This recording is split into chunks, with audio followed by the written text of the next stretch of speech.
connect Discord account to PlayStation Network. Hello everyone, welcome back to our channel, and in this video I'm going to show you how you will be able to connect your Discord account to PlayStation Network.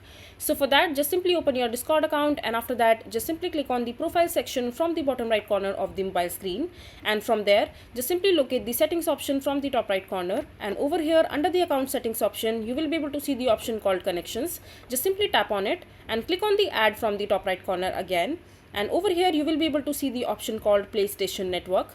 Just simply tap on it, and now it will ask you to click on get started in order to connect both the accounts successfully, and click on get started and click on continue again in order to connect your account successfully. And now it will redirect you to the page where you have to enter your credentials in order to successfully log in into your PlayStation Network account. And once you click on and once you enter your credentials, after that you will be able to see the option called continue in order to connect your Discord account and PlayStation Network. Just simply tap on it and your Discord account will be connected to your PlayStation quite successfully. So this is basically how simple it is to connect Discord account to PlayStation Network. I hope you find this video to be helpful. So that is it for this video. If you find this video to be helpful, make sure to hit that like button and don't forget to subscribe to our channel for more such informative videos, and I'll see you the next time.